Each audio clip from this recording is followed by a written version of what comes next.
Okay everybody, so I bought a piece of 3/4 inch treated plywood and I cut it in half, and then I put 3 coats of deck paint on it. So it's painted on both sides, got the edges real good, and I'm going to mount it to the side of my tote so I can mount my soft wash equipment on it. Put that stuff on it, any other valving, waterproof boxes for remote, stuff like that will mount on here. And I made it out of wood so I can just screw right into it. So I'm mounting this on here with these J-bolts. So I was wanting to get stainless steel, and I just got in a hurry and I couldn't find them locally. But anyway, so basically what it's going to do is hold on like that. So I got some nylon locking nuts. They're called Nylocks, and that's going to keep the nuts from backing out. So what I have to do now is I've got these drilled in the right position. Now measure from the center here to the center here and drill down here for 2 additional J-bolts.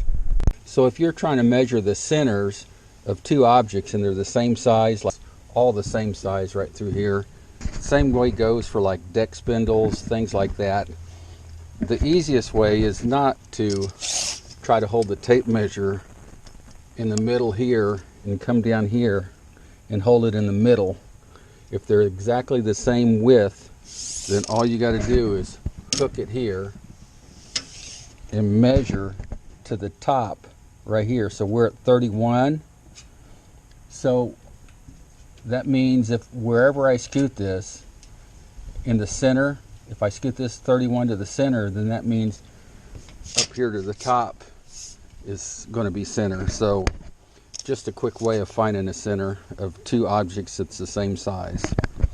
So I'm holding up with my foot right there where these bolts are coming through the wood straight. Okay, so I have all the J-bolts tightened up, and I was going to cut them off, but I might use them to hang something off of. So for right now, I'm going to leave them hanging out long.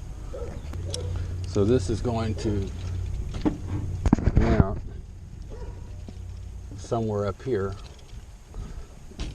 That way I can walk right over to the side and look right at my manifold. So my first thought when I was first envisioning this was I was going to pull off this end of the manifold. It's going to be pulling this way, pull off this end and put a valve, and then bring like a line down here and put a banjo fitting here just so I can connect up to it and use this as a transfer pump to transfer my bleach onto the machine. And I may do that. So what that would look like is the output of the pump would be here. This is mounted up here. So it pull chem out of my mixer or my batch, come straight through, and I can come down to the reel that's going to be sitting right here. It's right there, and feed it. Or if I turn the valve up this way, I can be pulling straight chem in here and then up and then into my bleach tank right there. So I'm just toying on if I should go ahead and build it that way or if I'm just overthinking it. So I don't know, maybe you guys can leave a comment, and once I figure out what I'm going to do, I'll let you know, because you'll see it installed. But so I'm really thinking about simplifying it and taking this off and just putting a simple barb fitting on here, go out of here, an easy loop, and then right here to the reel. Here's my garden hose reel I'll be supplying the trailer and the buffer tank with. And so here's a 1-inch 3-way valve, and I'm going to have 2 drop tubes in here with float valves on them, one for halfway and one for all the way. And I can just operate this depending on how much water I need. So if you're cutting any pipe if you have a chop saw, utilize it. You get a nice square cut. These two are 2-inch PVC 90s. You can see a difference in them. This one's for pressure. This one's for drain waste vent. Now, that's why the longer sweep, because you know a drain line needs a little longer sweep. A pressure line doesn't need as much sweep. Also, if this is going to be under pressure, it needs more gluing surface. So you have about 1 5/8 inches gluing surface right here, and then when you add the lip, it's about 1.5 inches. So the drain waste vent is, if you measured it exactly, it's about 5/8 of an inch gluing surface and about 3/4 of an inch from here in. So when you go out and you buy fittings for something like this, you're going to be rough on it. You don't want to use these fittings, the drain waste vent, because if you put this in and you bang it and tweak it some, this could break off right there. If you put it in a pressure fitting, you have virtually 1.5 inches of gluing surface, and it's way more stronger, and it's that way for a reason, because it's going to be under pressure. So if at all possible, use these fittings. The other thing is, and this has nothing to do with what we're doing here, like if you're doing a home project or something like this, a lot of people don't know that there's 2 types of PVC. One is called cellular core. This is above ground or like inside a house, something like that, not for direct burial, and it's not for pressure. It says right here, for non-pressure use only. And you're like, well, what the heck? I don't know what I'm getting. So here's a piece of regular PVC. It is solid all the way through. It's rock hard. You can drive over this in a truck and nothing's going to happen. This is for true pressure or underground. So if you're doing that and you happen to get cellular core, it could collapse on you down the road. Cellular core is nothing more than, you can see right here, it's almost like a foam. So you have a hard inner casing, hard outer casing, and a dense foam. I mean, I can stick my knife in it. So you can stick your knife in it.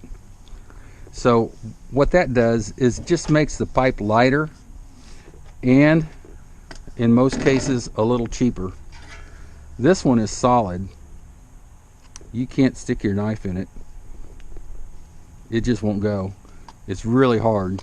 So now you could use either one on this application, but I was just giving you a little plumbing lesson, like if you're doing some home projects. So here's a little trick.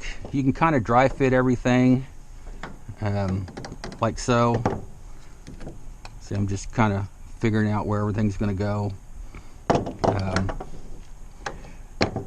And when you get something lined up where you want it, you put a mark on it. So a lot of fittings will have a mark on it. It might be just a mold mark, but so I'm going to continue this out. The reason I continue that out is because it's going to have glue to about right here. So you don't want to put it on here and mark it like this. Then when you put glue on it and you shove it up, your line's gone. So make sure you're past the glue mark. Here's a trick on cutting pipe. I know a lot of people go in here and they go like this and they try to figure it out. That's really not the way to do it. The way to do it is just to measure from here over. So we're 7 inches, and we know there's 1.5 inches and 1.5 inches. So that adds 3 inches to it. So we would cut that pipe to 10 inches. We put it all together and our gap will be 7.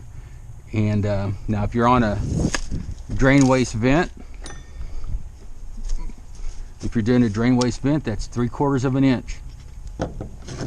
So you would measure from here, from this lip to another drain waste vent, right to the lip, and if it's 7, then you'd have 3/4 and 3/4, so that's 1.5 inches. So you'd cut that pipe at 8.5 inches, and then it's all going to work out.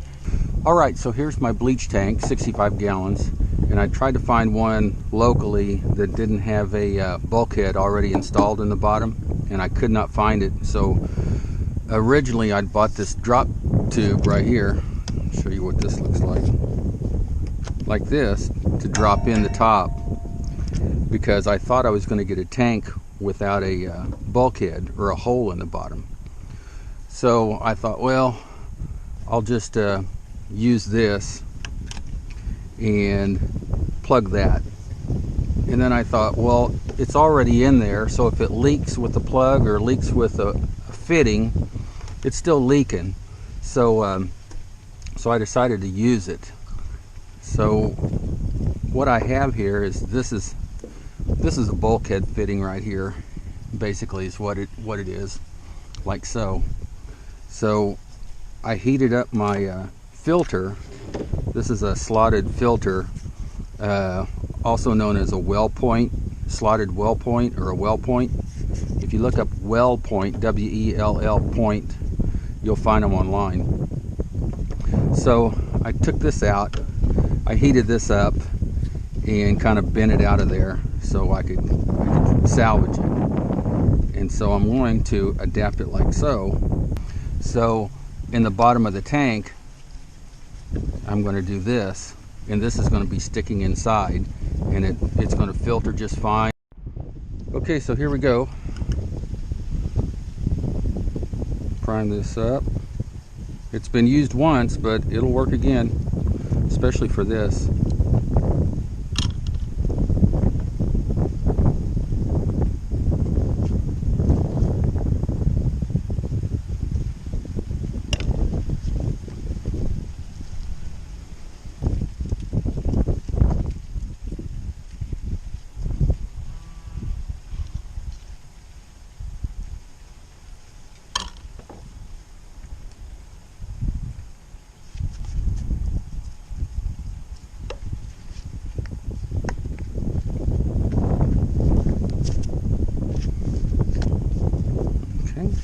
Alright, so now this is all going to be inside the tank.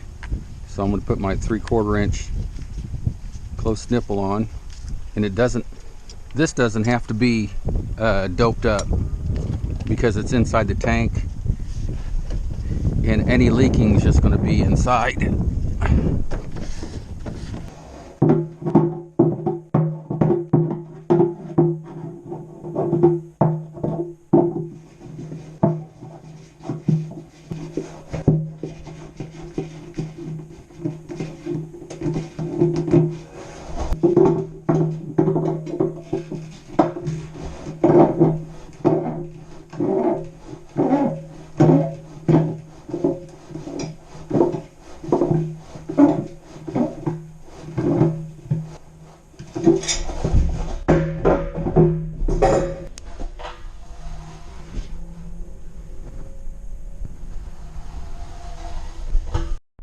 Alright, so here is my revised supply to the washer.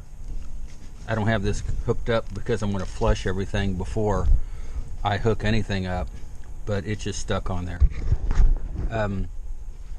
But these strainers, since I was able to, I pointed them down a little bit, and what that'll, in my mind, what that'll do is, let's say that I want to take the strainer completely out, and I take this off. That's too tight, but I take this off. Any trash and stuff will most likely run down and out, as opposed to running past and going in here. But I don't think I'll have to do that because I'm going to strain the water going into the tank. But if I ever, especially on something that's expensive as this, if I ever take that screen out, I will take this hose off, either here or here. So once it's all put back together, I can open the water up and flush it, just in case some little particles have gotten in here. You notice I put the valves at a slant.